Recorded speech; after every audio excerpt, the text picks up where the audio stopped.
भारत के चुनाव आयोग ने हाल ही में हरियाणा विधानसभा चुनाव में अनियमितताओं के कांग्रेस के आरोपों को खारिज कर दिया। साथ ही इन आरोपों को निराधार, गलत और तथ्यों से रहित बताया। अब इस मुद्दे को लेकर भाजपा ने कांग्रेस को लोकतंत्र विरोधी पार्टी बताया। साथ ही कहा कि आपातकाल वाली पार्टी एक स्वस्थ लोकतंत्र को बचा नहीं सकती है। कांग्रेस ने चुनाव आयोग से कई शिकायतें की थी, जिनमें 8 अक्टूबर को मतगणना प्रक्रिया भी धीमी गति के आरोप भी शामिल थे।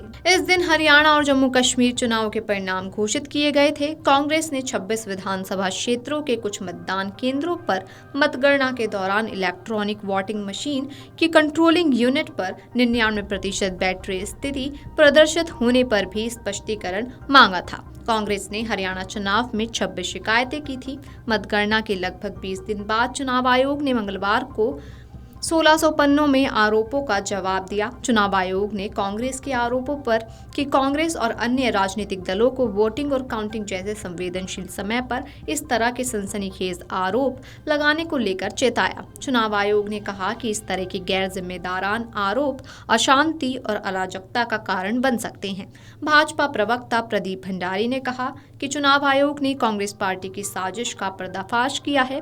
कांग्रेस लोकतंत्र विरोधी पार्टी है, इसलिए वह बिना किसी सबूत, अर्धसत्य और फर्जी खबर के आधार पर हर लोकतांत्रिक व्यवस्था की विश्वसनीयता पर सवाल उठाती है। उन्होंने आगे कहा कि कांग्रेस ने चुनाव आयोग, ईवीएम और सुप्रीम कोर्ट पर सवाल उठाए।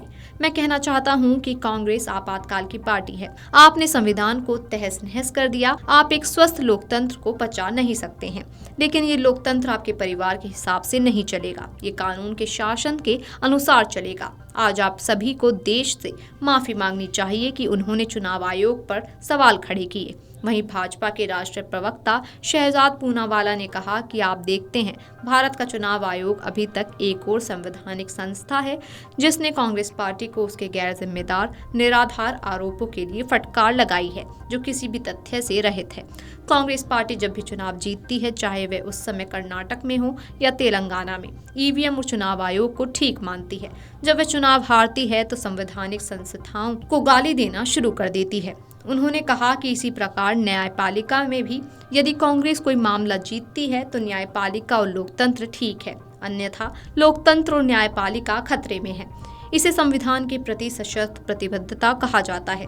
इस तरह की प्रतिबद्धता केवल तभी होती है जब आप कोई केस जीतते हैं या जब आप चुनाव जीतते हैं, तो आप प्रतिबद्ध होते हैं, अन्यथा आप संवैधानिक संस्थाओं का दुरुपयोग करते हैं। हरियाणा में उन्होंने चुनाव के बाद दोष मढ़ना शुरू कर दिया। अब महाराष्ट्र और झारखंड में वे चुनाव पूर्व दोष मढ़ रहे हैं। वे ईवीएम को पहले ही दोष दे रहे हैं। The Election Commission of India is yet another constitutional institution that has chastised the Congress party for its irresponsible, baseless and allegations which are devoid of any facts.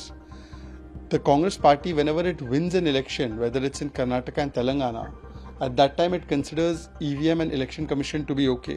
When it loses an election, then it starts abusing the constitutional institutions. Similarly, in the judiciary also, if it wins a case, the judiciary and democracy is fine.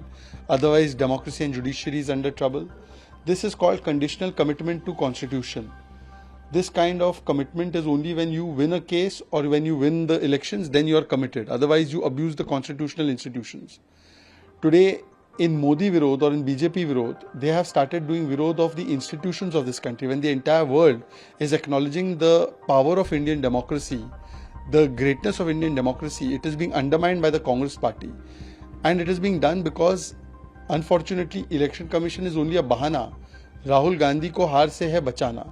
To save Rahul Gandhi from the defeats, they clearly start blaming other institutions and other factors.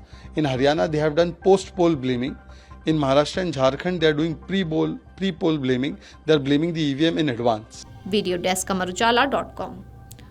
अगर आप ये video YouTube पर देख रहे हैं तो हमारे channel को सब्सक्राइब कर बेल आइकन दबाएं और Facebook पर देख रहे हैं तो हमारे पेज को लाइक करें।